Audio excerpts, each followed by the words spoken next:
여러분들 안녕하세요. 자, 이제 드디어 모의고사죠. 일단 2021년 경영지도사 2차 재무회계 부분 일단 모의고사 강평 진행하도록 하겠습니다. 일단 우리가 토탈 5번 모의고사를 봐요. 5번 모의고사를 보는데 일단 문제 구성은 일단 진도별로 일단 문제가 구성이 됐고요. 그리고 일단 우리가 또 출제 가능성에 대한 타점을 높이기 위해서 최근 한 2, 3년 동안에 나왔던 주제는 일단 웬만하면 뺐어요. 그런 것들은 이제 나올 가능성이 희박하니까, 물론 작년에 나왔다 하더라도 또 나올 주제가 있고, 작년에 한번 나왔으면 안 나올 주제가 있어요. 근데 이제 요 모의고사 같은 경우에는 전자 있죠, 전자. 일단 최근에 나왔지만 워낙 중요해가지고 또 나올 주제는 일단 포함시키지만, 일단 작년에 나왔으면은 향후 한 몇 년 동안은 안 나올 주제, 이런 것들은 다 빼고 5회분 모의고사를 일단 구성했습니다. 일단 그렇게 보시면 되고, 그 다음에 이제 모의고사가 문제가 약간 좀 어려울 수는 있어요. 근데 원래 이제 경영지도사 2차 시험 이제 재무회계 같은 경우에는 난이도가 그렇게 높지 않습니다. 일단 공부를 하면은 거의 한 8, 90% 맞춘다고 생각하시면 돼요. 근데 일단 모의고사니까 일단 그래도 여러분들이 너무 쉽게만 공부하지 마시고 모의고사를 통해서 약간 좀 어렵게 공부할 필요는 있어요. 그래서 약간 좀 문제를 꽈는 측면도 있긴 합니다. 하긴 한데 어쨌든 일단 우리가 공부한 상태니까 일단 이런 것들 풀어보시면 실제 시험장 갔을 때 여러분들이 훨씬 더 편하게, 마음 편하게 실전을 일단 치르실 수 있겠다, 그렇게 생각하시면 돼요. 그래서 일단 이제 모의고사 약간 문제가 어렵고, 그래서 일단 점수가 잘 안 나왔다고 하더라도 너무 좌절하지 마시기 바랍니다. 자, 일단 그렇게 보시면 되고, 자, 그럼 1회차부터 보도록 할게요. 일단 문제는 다 한번 풀어보셨죠? 풀어보고 이 강평 들어보야 돼. 풀지 않고 일단 강평 이 수업 들으시면은 의미가 없어요. 그래서 일단 오늘 1, 2차긴 한데 남아있는 나머지 4회차도 전부 다 문제 한번 시간 재가지고 다 풀어보시고 난 다음에 요 강평을 들으시는 게 훨씬 더 효율적이고 효과적이다, 그렇게 얘기 드릴게요. 자, 일단 1회차 문제 1번. 자, 문제 1번은 약간 좀 복잡합니다. 어려운 게 아니고 복잡한데 요거는 여러 가지가 복합된 문제예요. 이때까지 한 번도 안 나왔던 장기 할부 매입 있지. 장기 할부 매입하고, 그 다음에 유형자산 회계 변경, 회계 추정의 변경, 감가상각 추정치 변경, 그 다음에 손상, 원가 모형하의 손상, 그 다음에 나중에 처분할 때 기준 처분, 요 네 가지가 복합된 계산 문제라고 보시면 돼요. 근데 그 중에서 장기 할부 매입 한 번도 안 나왔죠. 그 다음에 손상 나온 지 좀 오래됐지. 요거는 좀 나올 가능성이 좀 높을 것 같아요. 높을 것 같아가지고 요 문제 1번 하나의 문제에 전부 다 복합해가지고 집어넣은 거다라고 생각하시면 돼. 그리고 감가상각 추정치 변경, 회계 추정치 변경은 계산 문제가 많이 나오죠. 그렇기 때문에 일단 타점이 높은 주제들 위주로 제가 이제 문제를 구성했다. 일단 주제는 유형자산입니다. 자, 근데 이 문제는 여러분들이 실수하지 않고 풀 수 있어야 돼. 이 문제는 복잡하긴 한데 어려운 문제는 아니라고. 오케이? 자, 같이 한번 읽어보도록 할게요. 자, X년 1월 1일 날 주한국은 기기장치를 30만원에 매입했습니다. 근데 구입대금 30만원을 지금 당장 지급하는 게 아니라 매년 말 10만원씩 분할하여 지급하기로 했고요. 장기 할부 매입이죠. 그 다음에 취득세 및 등록면허세로 11,320원을 취득 시점에 지출하였습니다. 이건 어떻게 해야 돼? 그쵸? 취득 부대비용이니까 취득가에 포함해야 되겠지.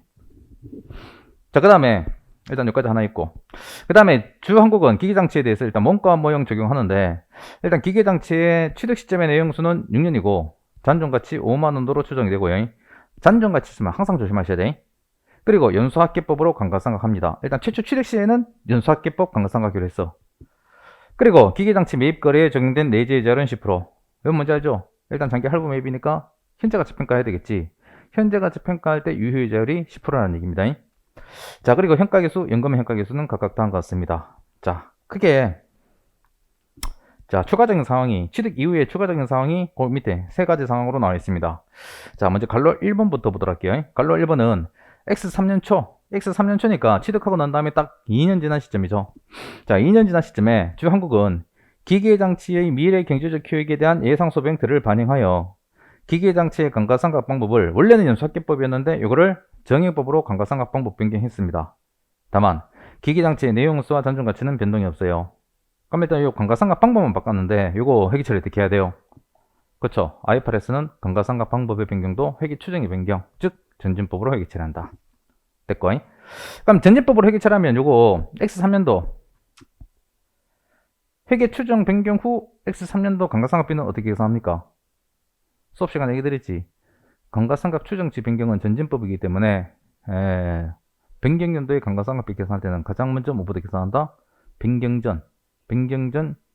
직전 장부 금액부터 가장 먼저 계산한다. 왜? 걔들은 건드리지 않을 거기 때문에. 그래서 변경 직전 X 2년 말 장부 금액부터 가장 먼저 계산하고 난 다음에 그 금액을 취도한 거로 가정해가지고 X 3년도 감가상각비 계산하면 가장 실수도 적고 가장 빠른 방법이다라고 생각하시면 돼. 이거 좀 더 보여드릴게요. 자, 그 다음에 밑에 갈로 2번. 자, X 4년 말. 자, X 4년 말은 그로부터 또 2년 지난 시점입니다. 근데 갑작스런 영업 환경의 변화로 기기장치의 미래 경제적 효익이 급격하게 감소했습니다. 주한국이 검토한 결과 손상 증후가 있다는 얘기예요.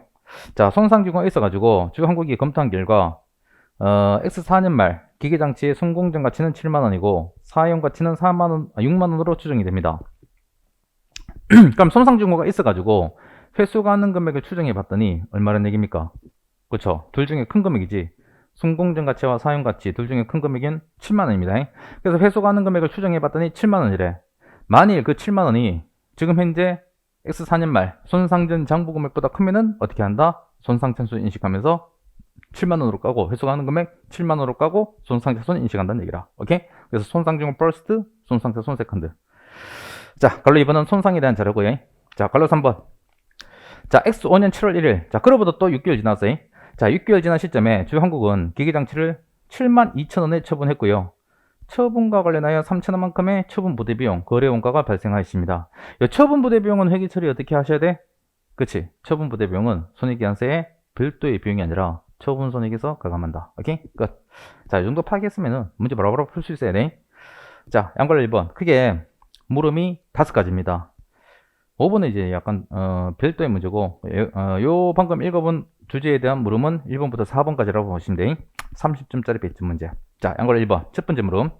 자, 주한국이 취득한 기기장치의 최초 취득원가를 계산하고 X 1년도에 해야 될 회계 처리를 제시하시오. 자, 이거는 장기 할부 매입 관련한 현재가치평가 회계 처리 한번 수행해 보라는 얘기죠. 자, 1번. 자, 물음이 2개래. 자, 양걸로 1번이 기기장치의 일단 취득원가부터 물어봤습니다. 자, 일단 취득원가 어떻게 결정해야 됩니까? 장기 할부 매입자산은 취득원가는 현금 구입 가격 상당액으로 인식한다. 일이지. 결론은 그거라. 근데 그 현금 구입 가격 상당액은 어떻게 계산한다? 그쵸? 나중에 지급해야 될 원금, 이자, 미래 현금 흐름을 유효이자로 할인한 현재 가치. 그게 장기 할부 매입과 관련한 최초 취득 시점의 현금 구입 가격 상당액이 되는 거예요. 자, 그거 계산하시면 되겠지. 자, 그러면 자, 일단 현재 가치 계산해 보시면 자, 매년 말 3년 동안 10만원 지급하기로 했어요. 자, 이거 현재 가치 평가해야 되겠죠? 곱하기 매년 말 지급하는 거니까 연금의 현가계수 3년. 아까 유효이자를 10%였나? 그쵸, 10%죠. 자, 연금 현가계수 문제에서 주어졌기 때문에 이거 곱하시면 금액이 얼마 나올 거냐? 248680 나올 겁니다. 자, 요거 됐고요. 요 금액이 어떻게 돼? 요 금액이 최초 취득원가를 구성하면서 또 요 금액이 대변의 장기 미지급금으로 기록이 되는 거라. 자, 됐고요. 근데 여기서 끝나는 게 아니고 요건 이제 원분 구입가액이고 취득 부대 비용이 아까 전에 취득세 등록세 있었나? 그쵸, 있었죠. 11,320원. 자, 요거 두 개 더하면은 최초 취득원가는 얼마가 될 거냐? 요거 26만원 되겠다. 오케이? 이리시. 이게 뭐라? 첫 번째 취득원가 물음에 대한 답이다. 오케이? 요거 이렇게 쓰시면 돼요. 자, 그 다음에 두 번째 물어보는 건 X1년도 회계처를 물어봤어요.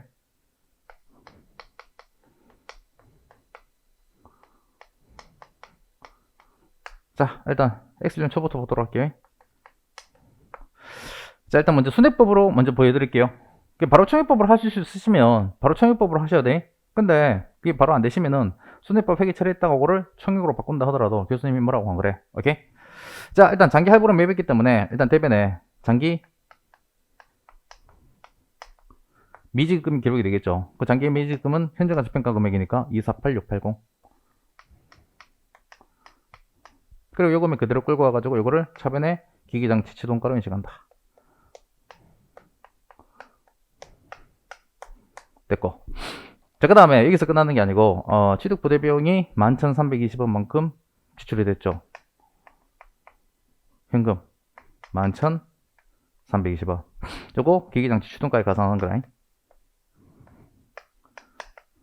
이 되죠. 그럼 요 두 개 합하면은 최저 추동가는 26만원. 됐고. 자, 1년이라는 시간이 지났어요. X랜말. 자, 일단 3개 회계 처리가 발생합니다. 자, 첫 번째 회계 처리는 요 기기장치에 대해서 감가상각비 인식하는 회계 처리가 나올 거라고.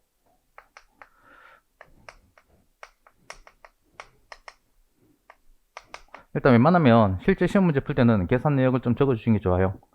일단 최초 추동가가 26만원이고 아까 참종 같이 있었지. 5만원 있죠. 5만원 있고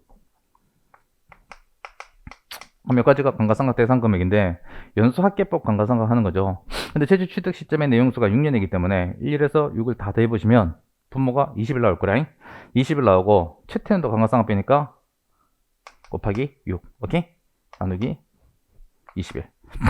자, 여기 계산해 보시면 최태연도 감가상각 빼고 얼마를 태어날 거냐? 6만 나오나? 6만원? 6만 나오죠? 그렇지, 6만 나오겠네. 6만 나오고 요거 대변에 감가상각 2개 6만원 기록하시면 돼.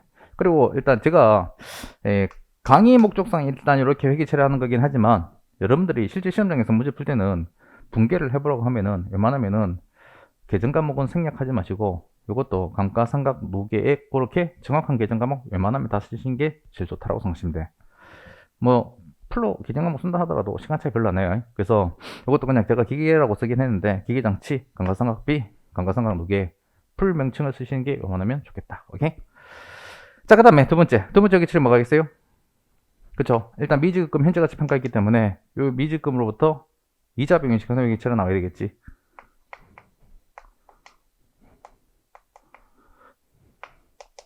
자, 이자 비용은 현재가치 평가할 때 유효이자율이 10%니까 10% 복리로 이자 비용 인식하시면 돼. 그럼 작년 말 기초 시점의 미지급금 성과공과가 248680이니까 여기다 곱하기 10% 곱하시면 채권도 인식할 이자 비용 나올 거예요. 24868. 오케이? 됐고.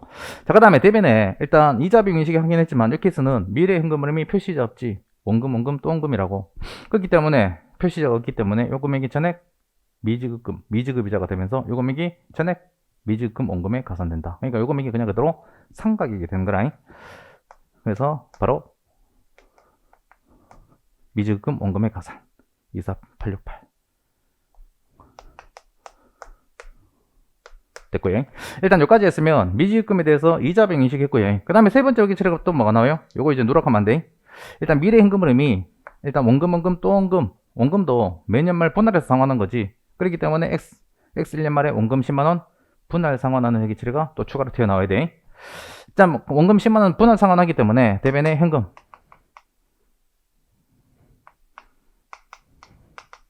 10만원 기록하고요. 그만큼 어떻게 한다? 미지급금 상각공과를 동일한 금액을 그냥 그대로 날려버리면 되겠다. 일단 요까지 하면은 X 1년 말 회계 처리 끝. 오케이.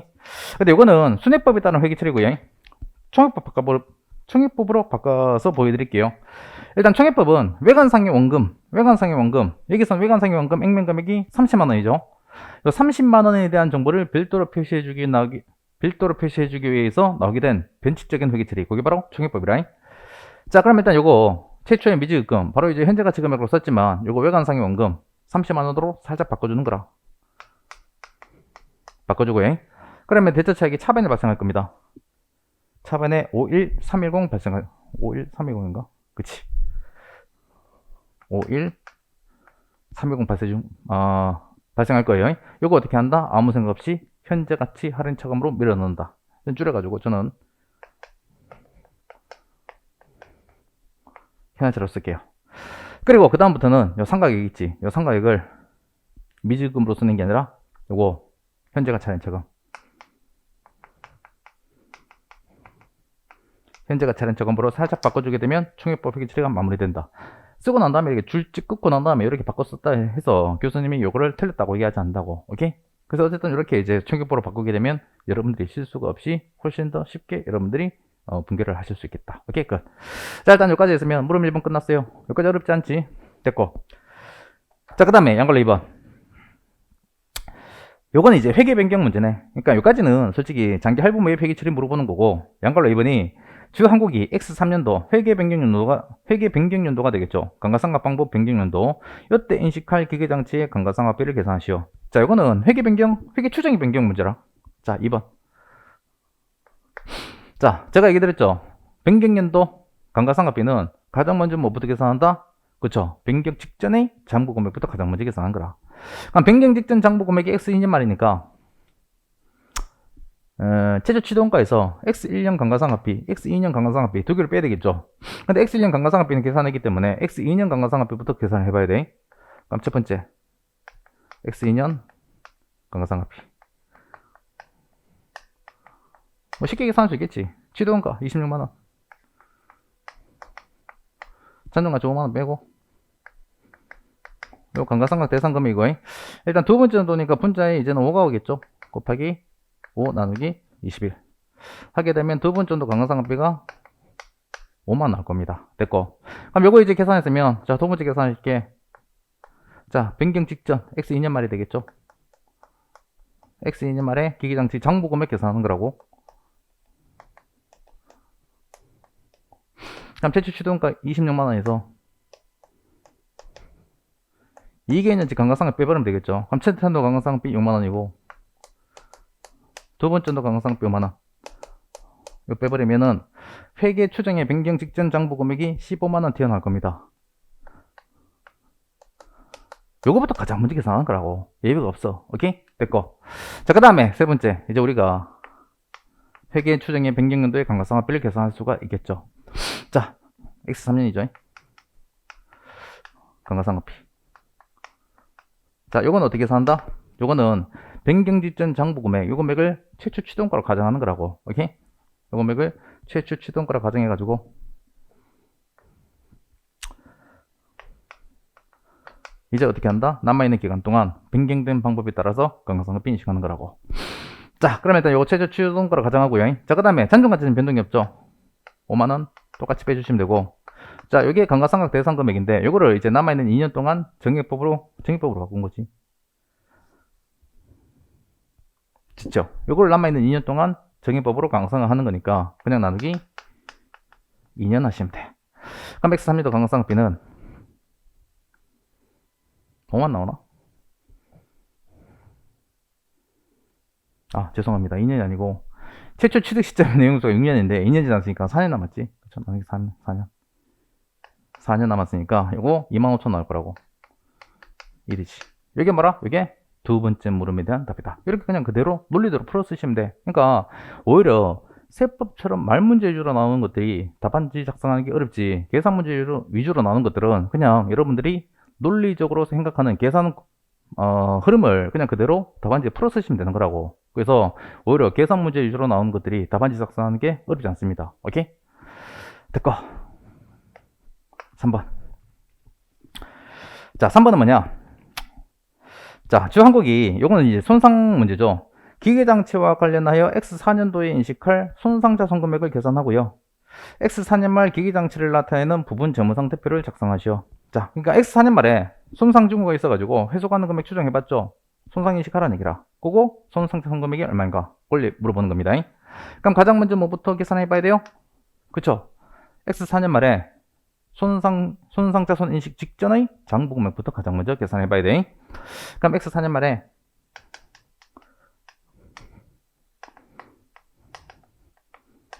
손상자손 인식 전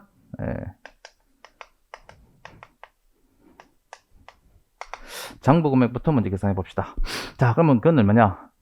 아까 전에 X2년 말에 일단 장부 금액 가장 최근에 계산했죠. 15만원 계산했고, 일단 원가 모형 적용하니까 여기 금액으로부터 2년 동안 감가상각비만 인식하면 되겠죠. 그럼 이때부터는 우리가 이제 감가상각 방법이 정액법이니까 매년 25,000원씩 2년 감소했을 거라. 그러면 25,000원 곱하기 2년 하시면 5만 나오나? 그치, 10만 나오네. 여기에 뭐다? 손상자손 인식 직전에 장부 금액이 되는 거라고. 오케이? 그럼 이제 우리가 이제 손상자손 인식할 금액은 X4년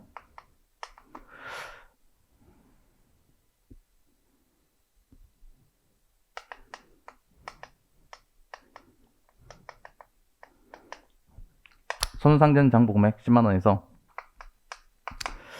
자 빼기 회수 가능 금액 빼야 돼요. 자 회수 가능 금액은 둘 중에 큰 금액이죠. 자 순공정 가치 얼마였지? 순공정 가치가 아까 전에 7만원이고 사용 가치가 6만원이니까 요 둘 중에 큰 금액을 빼게 되면은 요 금액이 기각이 되고 7만원 되겠네. 7만원이 회수 가능 금액이다. 그러니까 결론적으로 회수 가능 금액보다 장부 금액보다 회수 가능 금액이 작으니까 요 두 개 금액의 차이 3만원만은 그만큼을 까고 손익계산서에 손상자손을 인식하겠다. 오케이? 그럼 일단 요 손상자손 계산했고요. 자, 그 다음에 세 번째 물어보는 게, 두 번째 또 물어보는 게, 재무상태표 물어봤죠. 자, 재무상태표. 일단 손상자손 인식 직후에,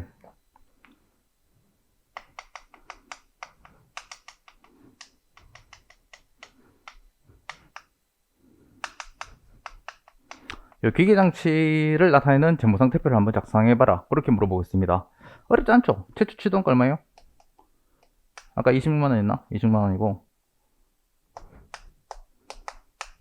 자, 그 다음에 빠지는 금액이 두 개지. 뭐, 감가상각 두 개. 감가상각 누계액으로 일부 빠지고, 그 다음에 또, 손상자손 누계액으로 일부 빠지게 되겠죠.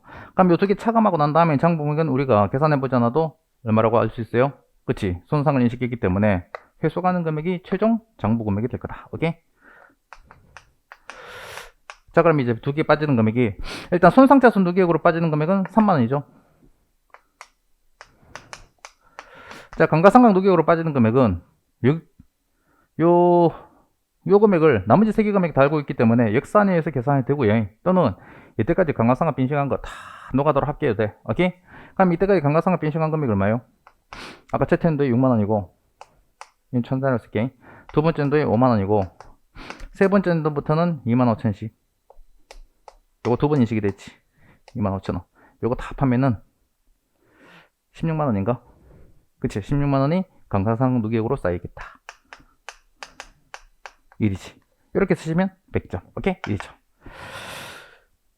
됐고요. 그러니까 어렵지 않다고. 그러니까 복잡할 뿐이지 어려운 내용은 아니다. 자, 됐고요. 자, 그 다음에 4번. 자, 요거는 이제 처분 회계 처리 물어보는 거죠. 제거. 자, 주한국이 기계장치의 처분 시점에 해야 될 회계 처리를 제시하시오. 자, 1호부터 또, 자, 4번 문제입니다. 6개월 지났어요. 6개월 지나가지고, X5년 7월 1일입니다. 7월 1일 날 회사가 이 기계장치를 외부에 처분했습니다. 자, 처분 시점 회계 처리 어떻게 하시면 돼? 자, 1번. 자, 요거, 1월 1일 날 처분하는 게 아니라, 기중인 처분했죠. 근데 기중인 처분하면 항상 뭐부터 해야 돼? 처분한 시점까지 감가상각 퍼스트, 그 다음에 처분 세컨드. 오케이? 그럼 6개월치 감가상각비 먼저 인식하는 거라. 계산해놨을 텐데. 아이고.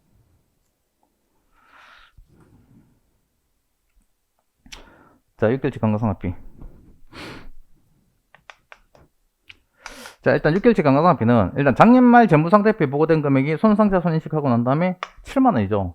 요 금액을 이제 남아있는 내용수 동안 쫙 뿌리면서 원가 배분해야 돼. 근데 그 중에서 우리가 6개월치만 필요한 거라고. 그러면 일단 작년 말에 재무상태표에 보고된 요 최종 장부 금액을 일단 최초 취득원가로 가정하고요. 일단 여기서 우리가 또 빼기 몇 년 빼야 돼? 여기 잔존가치 5만원 있죠. 잔존가치 5만원 있고. 자, 이거 정액법으로 감가상각 하는데 이제 우리가 남아있는 내용수가 몇 년 남았어요? 그쵸? 최초 취득 시점의 내용수가 6년인데 일단 이때까지 내용수가 변동은 없었지. 그래서 2년 지났으니까 토탈 4년 지났어요. 그래서 이거 작년 말 시점으로 남아있는 내용수가 4년이니까 이거 나누기 4년 하시고, 근데 여기서 우리가 6개월치만 필요한 거니까 곱하기 6 나누기 12 하셔야 되겠다. 오케이? 그럼 6개월치 감가상각비가 얼마로 튀어나오냐? 5천 나올 겁니다. 5천원? 요거 대변에 감가상각 누계 이래죠. 오케이? 이렇게 6개월치 감가상각비 먼저 인식하고 난 다음에 어떻게 한다? 두 번째, 처분에 대한 회계 처리를 수행한다. 오케이? 자, 일단 처분하면서 요거 처분 시점까지 쌓이는 요 세 개 다 날려버려야 되겠죠? 그럼 기계장치 취득원가 20만원 날려버리고 대변에 기계장치. 자, 그 다음에 감가상각 누계액도 날려버려야 돼. 근데 감가상각 누계액은 작년 말에 16만원 쌓여 있었었는데 6개월치 감가상각비가 5천원만큼 추가로 인식이 되기 때문에 16만 5천이 됐을 거라고. 됐고, 그 다음에 손상태손 누계액 그냥 그대로 3만원.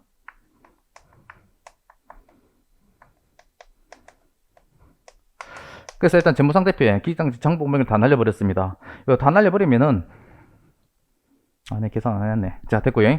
자, 그 다음에 차변에 현금 들어오죠. 처분하고 이제 현금 들어옵니다. 자, 현금 들어오는 금액이 얼마냐? 현금 들어오는 금액이 72,000원입니다. 7만원. 그래서 차변에 현금 쓰고요. 그럼 일단 이렇게 분기하고 난 다음에 대체 차익을 계산해 보면 대체 차익이 대변에 7,000 나올 거라고. 오케이? 그럼 대체 차익이 대변에 7,000 나왔다는 얘기 뭐예요? 이게 유형자산 처분이익이라는 얘기지. 오케이? 일이죠. 됐고. 근데 여기서 끝나는 게 아니라 세 번째. 일단 유형자산 처분하면서 처분부대비용이 또 3,000원 발생했습니다. 그럼 처분부대비용 회계 처리는 일단 대변에 현금 3,000원 빠져나가고, 요 처분부대비용은 회계 처리 어떻게 한다? 요거를 별도의 비용으로 인식하는 게 아니라 해당 유형자산 처분이익과 상계하는 거라고. 그렇기 때문에 요거를 차변에 별도의 비용이 아닙니다. 판관비가 아니고 요 처분이익에서 상계하는 거다. 일이죠. 그럼 이렇게 회계 처리하면 손익계산서에보고는 최종 처분이익은 얼마가 돼? 요 두 개 네팅하면은 4,000이 될 거라고. 오케이? 일이지. 끝. 일단 여기까지 봤으면 물음 4번까지 다 봤어요. 이래. 그러니까 답안지에 쓸 내용은 좀 많고 그 다음에 계산이 약간 복잡하긴 하지만 여러분들이 열심히 연습하셨다면 이거 어렵지 않게 정말 쉽게 풀 수 있겠다. 아마 이 정도 복잡한 문제는 경영지사 2차 시험 기준으로 봤을 때 거의 최고로 난이도가 높은 문제일 거라. 그러니까 어려운 문제 안 나온다고. 어려운 문제 안 나오고 여러분들이 보면은 알 수 있는 문제, 쉽게 풀 수 있는 문제 위주로 나오기 때문에 요 문제를 여러분들이 약간 좀 어렵게 풀었다 하더라도 걱정할 필요는 없어요. 일단 우리가 공부하는 상태이기 때문에 좀 어렵게 공부하는 것 뿐이라. 오케이? 이리지. 근데 어쨌든 근데 제가 보기에는 이 정도 문제는 어렵다 하더라도 풀 수 있어야 돼. 오케이? 됐고요. 자, 그 다음에 5번. 이건 말문제죠. 자, 보도록 하겠습니다. 자, 기업은 유형자산의 내용수가 종료된 시점에 당해 유형자산을 해체, 제거하거나 부지를 원상복구해야 되는 의무를, 즉 복구 의무를 떠안고 유형자산을 취득하는 경우가 있습니다. 자, 이 경우 유형자산의 취득 시점에 대한 회계 처리에 대해서 크게 세 줄 이내로 약수를 하시오. 어떻게 해야 돼요? 그쵸? 유형자산을 그냥 취득하는 게 아니라 복구 의무를 떠안고 취득하게 되면 나중에 내용수 종료 시점에 예상되는 복구 비용만큼 손실이 예상되죠. 항상 우리 제목에서는 예상 손실을 저기인식을 해야 돼. 그렇기 때문에 그렇게 내용수 종료 시점에 예상되는 복구 비용만큼 손실을, 그거를 현재가치 평가해서 미리 대변에 복구 충당부터 잡고 그거를 차변에 어떻게 한다? 비용으로 인식하는 게 아니라 그거를 해당 유형자산의 취득원가에 가산한다. 오케이? 일이지. 그게 답이 되는 거라고. 해설을 읽어보시면 되고요. 근데 어쨌든 그게 답인데 요거는 복구 충당부채, 요거는 계산 문제로도 나올 수가 있어요. 근데 제가 수업 시간에 설명드렸지. 예제 풀어드렸지. 그래서 그거는 돌아가셔가지고 예제도 한번 꼭 체크해 보시기 바랍니다. 한 번도 나온 적이 없어. 근데 그게 중요하거든. 개념상으로 중요하기 때문에 조만간에 한번 10점짜리 문제로 계산 문제가 나올 수도 있어요. 그래서 일단 요거는 약술 문제가 나왔지만 계산 문제 대비로 교재에 있는 예제 그거 꼭 한번 풀어보시기 바랍니다. 심장 들어가기 전에. 자, 됐고요. 그럼 일단 요까지 봤으면 문제 1번 30점짜리 100점 문제 다 봤습니다. 자, 그 다음에 문제 2번 보도록 할게요. 자, 문제 2번도 약간 좀 어려운 문제예요. 근데 문제 2번은 뭐냐면은 요거는 재고자산 계산 문제입니다. 일단 재고자산이 옛날에 시험 문제 많이 나왔어요. 자, 많이 나오긴 했는데 문제는 뭐냐면은 일단 요 재고자산이 중요한 챕터이긴 한데 이때까지 계산 문제가 제대로 나온 적이 한 번도 없어. 전부 다 간단한 사례 문제라든가 약술 문제 위주로 나왔습니다. 그래서 제가 요 재고자산 또 만약에 나온다면은 일단 30점짜리 100점에 계산 문제가 한번 나올 수 있는 거 아니냐, 그런 취지에서 일단 요 계산 문제 낸 거다라고 생각하시면 돼.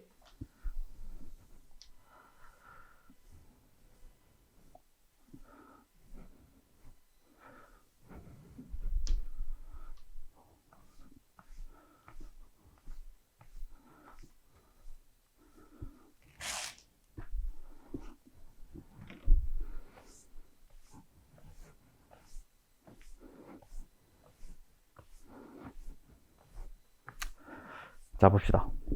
근데 하여튼 재고자산은 계산 문제로 조만간에 한번 나올 수가 있어요. 왜? 얘기 드린 것처럼 제대로 된 계산 문제가 한 번도 안 나왔기 때문에. 근데 재고자산 파트는 계산 문제가 나온다면 딱 주제가 정해져 있죠. 원가 배분이 나오거나 또는 감모평가 손실이 나오거나 그 두 개 중에 하나가 나오겠지. 오케이? 그래서 저는 일단 요 문제 2번 요번 모의고사에서는 원가 배분은 교재에 있는 예제 그것만 여러분들이 완벽하게 풀 수 있으시면 되고요. 자, 저는 여기서 감모 손실, 평가 손실을 일단 모의고사 문제로 내봤습니다. 다만 감모 손실, 평가 손실 문제긴 한데 약간 좀 복잡한 게 평가 손실이 품목별로 평가 손실을 인식하는 게 아니라 조별로 평가하는 경우에 평가 손실을 일단 계산 문제로 냈다.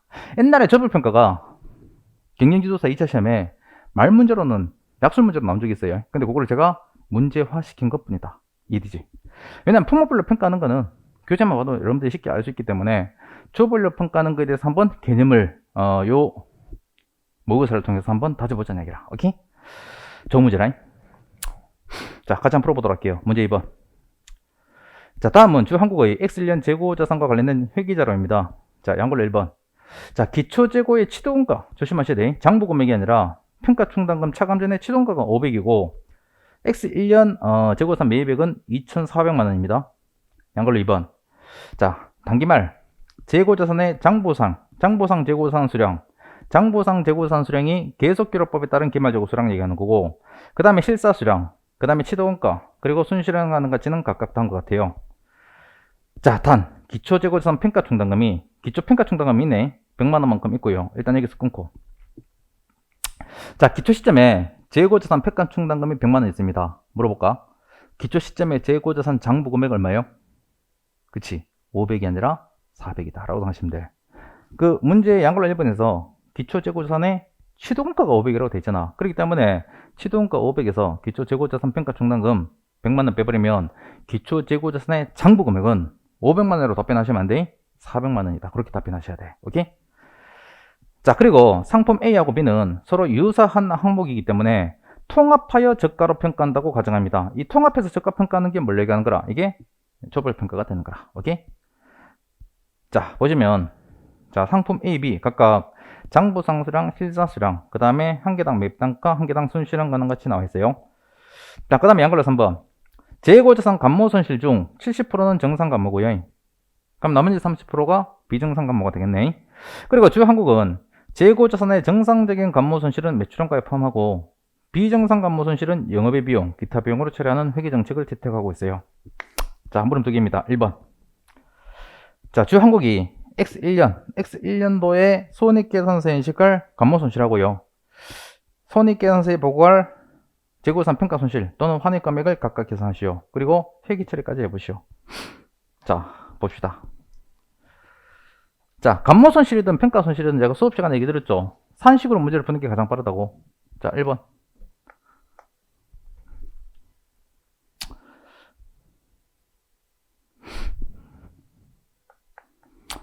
감모 손실부터 먼저 계산해 봅시다.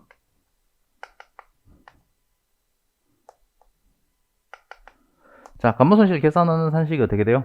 그렇지? 감모 손실은 수량이 감소해서 발생한 손실이지. 그렇기 때문에 감모 수량에다가 한 개당 매입단가 곱하는 거라고. 자, 그럼 일단 감모 수량이 일단 기말 시점에 근데 품목이 두 개 있기 때문에 얘는 A 품목, B 품목 나눠서 일단 구분해서 계산을 해줘야 돼. 그리고 평가 손실은 조별 평가를 하지만 감모 손실은 수량이 없어져서 발생한 손실이기 때문에 비록 평가 손실에 대해서 조별 평가한다 하더라도 감모 손실은 품목별로 계산하는 거라고. 품목별로 없어진 수량이 다를 거기 때문에. 이해되지? 자, 그럼 A 품목 같은 경우에는 감모 수량이 몇 개요? 장보상 재고자산 수량이 1000개고 실사 수량이 900개니까 상품 A 같은 경우에는 감모 수량이 100개죠. 100개에다가 곱하기 한 개당 매입단가 곱하시면 돼. 1000원. 10만 나오나? 그럼 A 품목 같은 경우에는 감모 손실이 10만 나오고요. 자, B 품목 같은 경우에는 장부상 수량이 2000개인데 실사를 해보니까 1700개밖에 없대. 그럼 감모 수량이 300개고 그 다음에 얘는 한 개당 매입 단가가 얼마냐? 2,000원이죠. 그럼 감모 손실 토탈 금액은 60만원. 그럼 토탈 감모 손실은 얼마가 되겠어? 70만원 되겠고 요거 손익계산서의 비용으로 인식이 되겠지. 물론 요 중에서 70%, 77이 49, 49만 원은 정상간번이니까 매출원가로 가는 거고, 나머지 30%, 12만 원이죠? 아니다. 21만 원이구나. 21만 원은 비정상간번이니까 영업비 비용으로 보내야 된다. 오케이? 회계처는 좀 이따 보도록 할게요. 자, 그 다음에 두 번째로 또 물어보는 게 평가손실 물어봤죠. 자, 평가손실은 일단 여기서 기초 재고자산 평가충당금이 있지. 그럼 기초 재고자산 평가충당금이 있기 때문에 얘는 두 개로 나눠서 평가손실 계산해야 돼. 자, 1번이 뭐라? 1번이 단기말 현재 재무상대표에 평가충당금으로 보고할 누적평가손실하고, 그 다음에 두 번째 단기 손익계산서에 매출원가로 보고할 단기평가손실 두 개로 나눠서 계산하셔야 돼. 기초평가충당금이 없다면 이 두 개 금액이 똑같지만 기초 시점에 평가충당금이 있기 때문에 누적평가손실과 단기평가손실이 차이가 있다. 나눠서 계산을 하셔야 되겠다. 오케이? 기억하셔야 돼. 자, 근데 얘는 조심하셔야 돼. 조별평가지. 그럼 조별평가니까 얘는 평가손실 계산하는 산식이 어떻게 돼요? 원래 품목별로 평가손실 계산하면 평가손실 계산하는 산식이 어떻게 돼? 품목별로 평가손실 계산하면은 품목별로 실사수량에다가 곱하기 한 개당 평가손실 곱하면 되는 거잖아. 근데 얘는 품목별로 평가손실 계산하는 게 아니라 A 상품, B 상품을 하나의 적으로 보고 평가손실 계산하는 거기 때문에 A 상품, B 상품을 묶어가지고 하나의 조로 보는 겁니다. 하나의 조로 보고 평가손실 계산하는 거기 때문에 얘는 수량과 단가로 쪼개서 품목별로 수량과 단가로 쪼개가지고 평가손실 계산할 수 없고, 얘는 어쩔 수 없이 저별로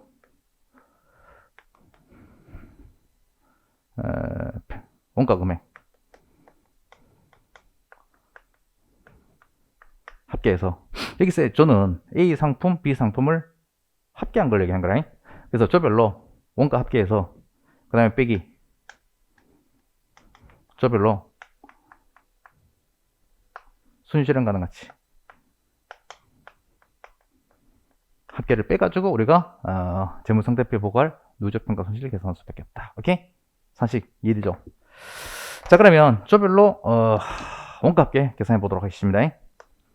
자, 얘는 저별로 A 상품과 B 상품의 그냥 원가 금액을 다 계산해서 합계하는 거라고. 오케이?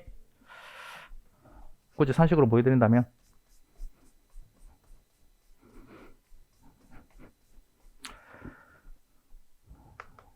1번. 자, A 상품. 자, A 상품 같은 경우에는 일단 예를 들어 평가손실이니까 감모손실 인식하고 난 다음에 금액이죠. 난 다음에 인식하는 거라. 그렇기 때문에 일단 수량은 실사수량에서 출발하는 거라.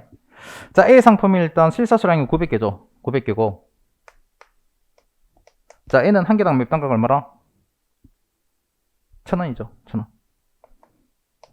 1000원. 그럼 여기까지가 뭐라? 여기까지가 A 상품의 원가 합계. 플러스. 자, B 상품 같은 경우는 실사수량이 몇 개요? 1700개. 자, B 상품 같은 경우는 한 개당 원가가 2000원이지. 그럼 이거 다 계산하면 뭐라? 요 A 상품과 B 상품, 요 동일한 조의 원가 합계 금액이 나오는 거라고. 오케이? 그럼 요 금액 계산해 보시면 금액이 얼마 나올 거냐? 이게 430만 원 나올 거다. 오케이? 됐고요. 여기서 빼기. 저별로 순실현 가능 가치 합계를 또 빼시면 돼. 자, 순실현 가능 가치 합계는 일단 수량은 똑같을 거예요. 900개. 자, 근데 A 상품의 순실현 가능 가치는 한 개당 900원이고 플러스. 얘도 B 상품은 일단 수량 똑같고 얘는 순실현 가능 가치가 한 개당 2,100원입니다. 자, 요거 다 계산해서 합계하면 금액이 얼마 나올 거냐? 얘는 438만 나오겠다. 그럼 요거 원가 합계해서 순실현 가능 가치 합계를 뺐더니 마이너스 8만 나오네. 자, 그럼 여러분들 여기서 마이너스 8만이 나왔다는 얘기는 뭐예요? 마이너스 8만이 나왔다는 얘기는 저별로 원가 합계보다 순실현 가능 가치 합계가 더 크다는 얘기지. 그 얘기는 뭐라? 저별로 평가 손실이 아니라 평가 이익이다 라는 얘기입니다. 근데 우리가 수업 시간에 공부했던 것처럼 우리가 재고서는 원가로 평가하기 때문에 평가 손실은 인식하지만 평가 이익은 인식하면 안 된다고 하게 됐어. 오케이? 그래서 평가 이익은 인식하면 안 되기 때문에 요 금액이 어떻게 된다? 단기물 현재 재무상대표에 평가 충당금으로 보고할 누적 평가 손실은 마이너스 8만 원이 아니라 제로가 된다. 오케이? 이리지. 자, 됐고요. 자, 그 다음에 우리가 두 번째 손익계산서에 매출원가를 보고할 단기평가 손실 계산해 봅시다. 자, 손익계산서에 매출원가를 보고할 단기평가 손실은 평가충당금의 단기 변동분이죠. 근데 단기말 현재 누적 평가 손실, 단기말 현재 평가충당금은 제로이기 때문에 제로 빼기. 자, 전기말 기초 시점에 평가충당금 아까 문제에서 얼마였어요? 100만원이었지. 100만원 빼주면, 즉 단기말 평가충당금에서 전기말 평가충당금을 빼주니까 금액이 플러스가 아니라 마이너스 100만 나왔다. 오케이? 그럼 요 금액이 마이너스 100만이 나왔다는 게 뭐예요? 요거는 평가 손실이 아니라 평가충당금 평가 손실 환입이 나왔다는 얘기지. 오케이? 이리지. 요게 이제 답이 되겠죠. 이리지. 그래서 100만원 평가 손실 환입. 오케이? 됐고. 그럼 일단 요건 계산했고요. 그럼 이제 우리가 분개를 한번 해보도록 하겠습니다. 분개. 자, 몇 페이지 보시냐면은 그쵸. 일단 우리가 감모 손실하고 평가 손실은 금액은 다 계산했어요. 다 계산했고 이제 우리가 분개 한번 보도록 하겠습니다. 분개는 여기다 쓰자. 행글로 2번. 자, 일단 분개가 감모 손실부터 먼저 보도록 할게요. 자, 감모 손실 70만원입니다. 자, 감모 손실 70만원은 우리가 회계 처리 어떻게 해야 돼요?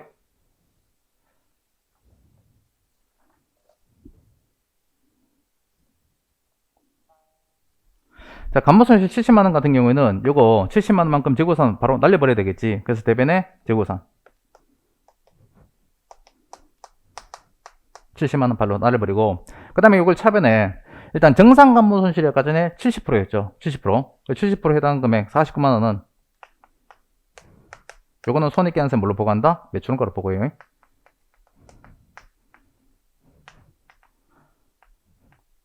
그러니까 매출원가로 보고한 애들은 요걸 감모 손실 안 쓰고 바로 매출원가로 회계 처리해도 아무런 문제가 없어. 오케이?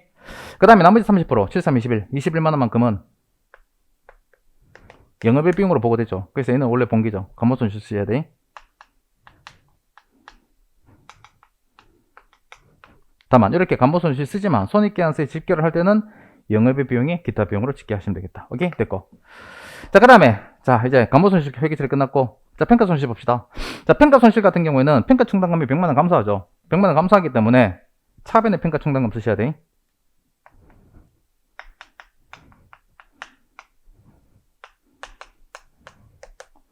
그 다음에 대변에 요거를 평가 손실 환입으로 써야 되고요. 평가 손실 환입이 손익계산서에 마이너스 매출원가로 보고되는 거잖아. 마이너스 매출원가로 보고되기 때문에 평가 손실 환입으로 계정 과목 써야 되지만 그냥 아예 바로 그냥 요거를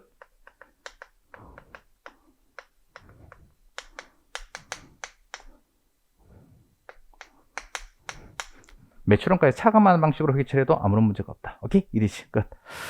자, 여기까지 푸셨어요? 됐고. 하여튼 요거는 풀이 방법을 좀 기억을 해주셔야 돼. 조별 평가는 나올 수가 있어요. 나올 수가 있기 때문에 꼭 기억해주시기 바라고.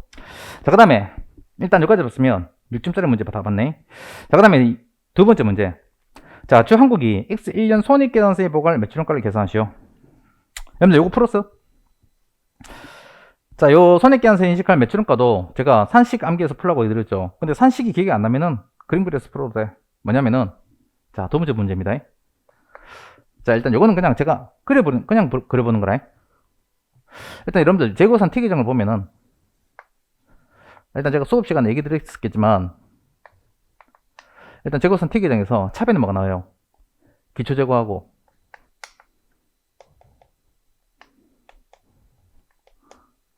단기 매입재고 나오지. 그럼 요 두 개 합하면은 판매 가능 재고가 된다고 얘기드렸어요.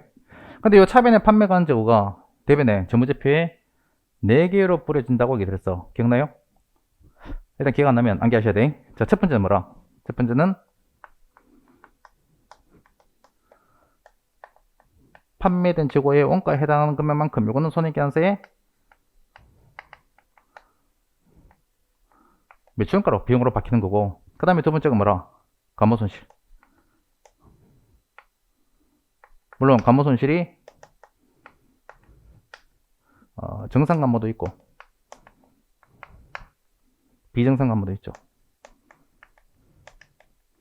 이되죠. 요거 두 번째로 손익계산서의 비용으로 바뀌는 거고, 그 다음에 세 번째가 뭐예요? 평가손실이지.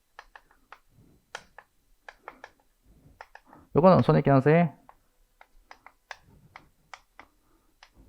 매출원가라는 계정 과목을 해서 비용으로 바뀌는 거고, 이렇게 판매 가능 재고가 하나, 둘, 셋, 세 개가마다 손익계산서에 비용으로 뿌려지는 금액이고, 최종적으로 남아있는 금액이 어떻게 돼?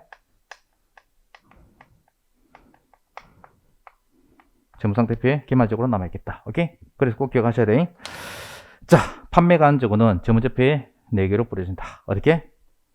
판매된 재고용가, 감모손실, 평가손실, 요 3개는 손익계산서에 비용으로 뿌려지는 금액이고, 마지막으로 요 나머지 4번째가 재무상태표에 기말재고로 뿌려지는 금액이 되겠다. 오케이?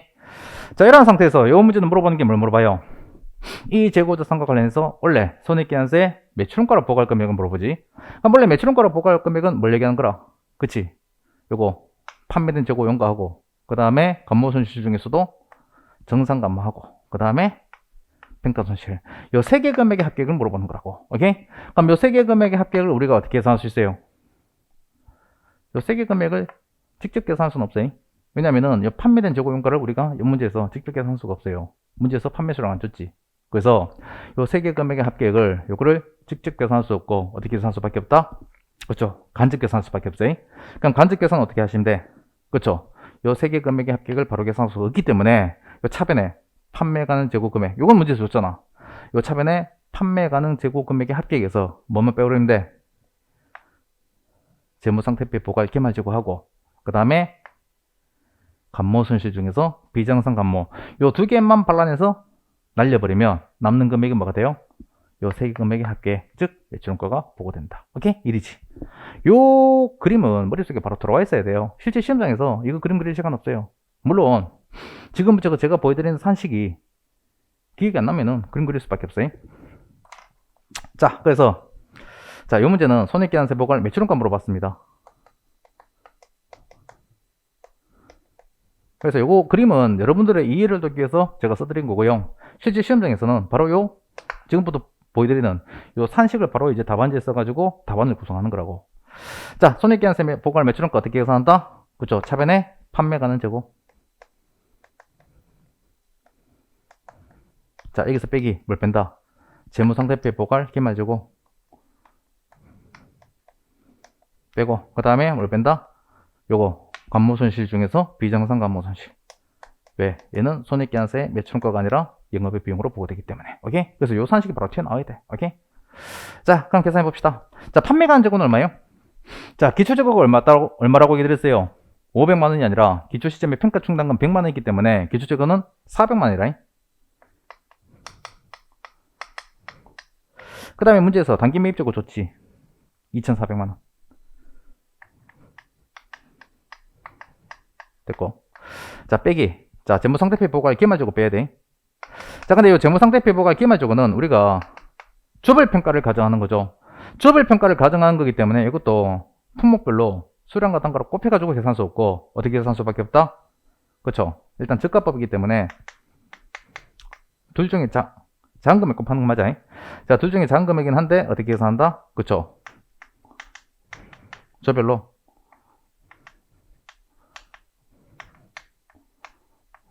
원가 금액 합계, 그 다음에 저별로 순실령 가치 금액의 합계, 요걸 다 각각 계산한 다음에 요 둘 중에 작은 금액이 재무상태표 보고되는 기말재고가 되겠다. 오케이? 근데 아까 전에 저별로 원가 합계 계산해 놨지. 430만원. 그 다음에 저별로 순실령 가능 가치 합계도 계산해 놨지. 438만원. 오케이? 그래서 요 둘 중에 작은 금액이기 때문에 요 금액이 기각이 되고 최종 기말재고는 얼마가 돼? 430만원 되겠다. 오케이? 됐고요. 일단 여기까지 됐고요. 여기까지 뺐으면 여기까지는 계산했어요. 자, 그 다음에 우리가 재무상태표 요거 손익계산서 보고할 비정상감모, 비정상감모 아까 전에 21만원 계산했죠. 요거 추가로 빼주시면 돼. 자, 추가로 빼주시면 결론적으로 손익계산서에 보고할 매출원가가 바로 튀어나오겠다. 그 계산해 보시면 금액이 얼마가 나올 거냐?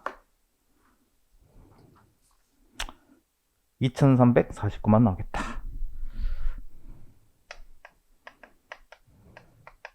이 문제는 약간 좀 어려울 수 있어요.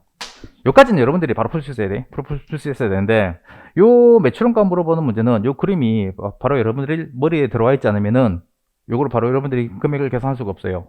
그렇기 때문에 여러분들이 요 문제는 약간 좀 어려울 수 있지만, 요 문제는 충분히 나올 수 있어요. 충분히 나올 수 있기 때문에, 요 그림, 즉, 판매간주가 재무제표에 4개로 뿌려진다라는 거, 요 그림은 꼭 머리에 집어넣으시고, 요 물어보면 바로 여러분들이 요 산식을 이용해서 바로 문제를 풀 수 있도록 연습을 해주셔야 되겠다. 오케이? 끝. 자, 아주 좋은 문제죠. 됐고요. 근데 쉬운 문제는 아니라 실제 시험장에서는 이 정도까지 난이도의 문제는 나오지는 않을 겁니다. 이거보다 약간 좀 쉽게 나올 거라고. 아까 문제 1번도 그렇고 문제 2번도 그렇고. 오케이? 그래서 너무 걱정할 필요는 없어요. 어렵다고 해서. 자, 그러면 일단 문제 2번 재고상까지 끝났고, 자, 문제 3번. 요거는 이제 약술 문제인데요. 요거는 개정된 개념체계와 관련된 약술 문제입니다. 원래 이때까지 개념체계는 최근 10년 동안 나온 적이 없어요. 나온 적이 없는데 개념체계가 재작년에 개정이 됐죠.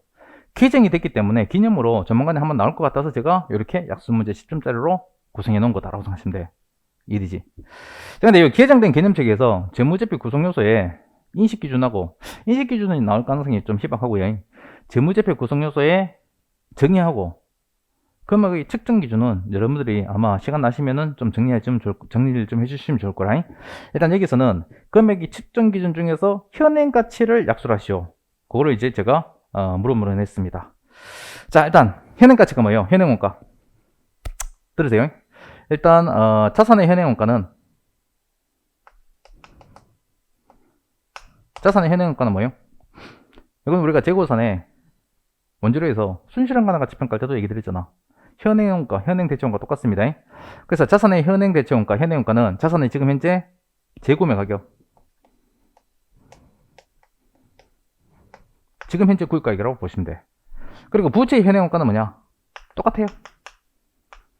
부채의 현행원가도 지금 현재 부채의 재구매 가격이라고 보시면 돼. 근데 다만 자산은 취득하는 것을 구입한다고 얘기하지만 부채는 취득하는 걸 뭐라고 얘기해요?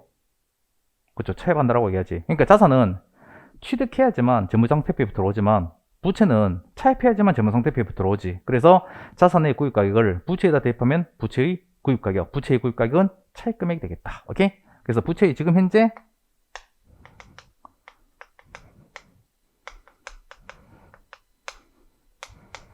차입금액. 그러니까 쉽게 얘기하면 자산의 현행원가는 내가 지금 어떤 자산 가지고 있는데 그 자산을, 동등한 자산을 지금 당장 또다시 매입한다고 가정했을 때 지급할 금액, 그게 바로 자산의 재구매 가격이고, 부채의 재구매 가격은 부채를, 동등한 부채를 지금 당장 차입한다고 했을 때 지금 현재 우리 회사의 통장에 찍히는 현금, 이게 바로 부채의 현행원가다라고 생각하시면 돼요. 오케이?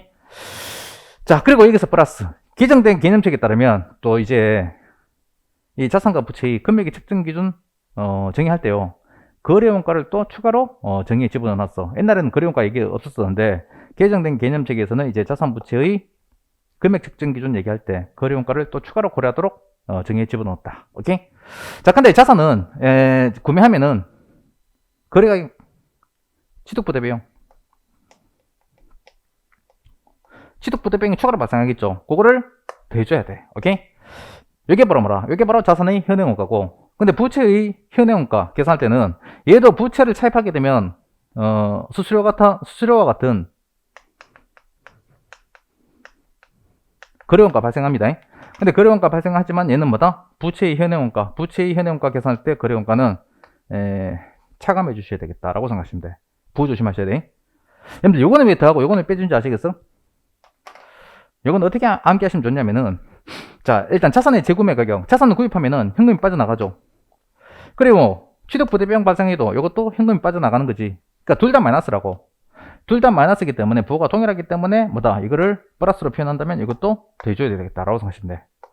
다만 조심하실 게, 부채는 지금 현재 차입하면은 얘는 현금이 나가는 게 아니라 얘는 현금이 들어오는 거라고 생각하시면 돼.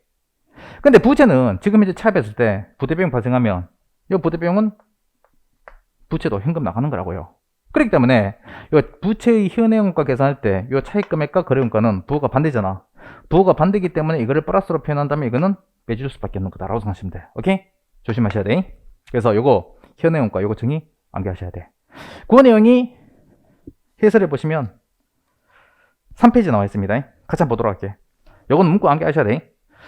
자, 문제 3번. 양갈로 2번. 자산의 현해원가는 해설 보고 있는 겁니다. 해설. 자산의 현해원가는 측정일 현재 동등한 자산의 원가로서 지금 현재 측정일날 지급할 대가. 요까지가 뭐라? 요까지가 지금 현재 그 자산의 재구매 가격이 되는 거지. 오케이? 거기다가 플러스 그날에 발생할 취득부대 비용, 거래원가를 포함한다. 거래원가를 더해준다는 얘기라. 오케이? 풀어줄 수 있겠죠. 그 다음에 양갈로 2번. 부채 현해원가. 자, 부채 현해원가는 측정일 현재 동등한 부채에 대해서 수취할 대가. 보신 것처럼 지급할 대가가 아니라 부채니까 수취할 대가라고 나와 있죠. 왜? 부채는 차입하면은 현금이 들어오기 때문에. 오케이? 그래서 부채 지금 현재 차입 금액을 얘기한 거라. 그까지가. 근데 거기서 끝나는 게 아니고 그 대가에서 그날에 발생할 거래원가, 부대 비용을 얘는 뭐라고 돼 있어요? 차감 동그라미. 더해주는 게 아니라 차감한다. 오케이? 요거는 부채 현행원가 계산할 때는 거래원가를 차감한다. 조심하셔야 돼. 오케이, 끝. 하여튼 요거는 좀 암기를 좀 해주셔야 돼. 끝. 자, 일단 여기까지 봤으면은 제 1회 모의고사 다 봤습니다. 강평 끝났어요. 2대죠. 2대고 요거는 아주 좋은 문제 3개를 제가 이제 다 포함한 거기 때문에 돌아가셔가지고 꼭 한 2번 정도는 연습을 좀 해보셔야 돼. 오케이? 끝. 자, 일단 여기서 1회 강평 마무리 하도록 하고요. 좀 쉬었다가 2회차 모의고사 강평을 진행하도록 할게요. 쉬겠습니다.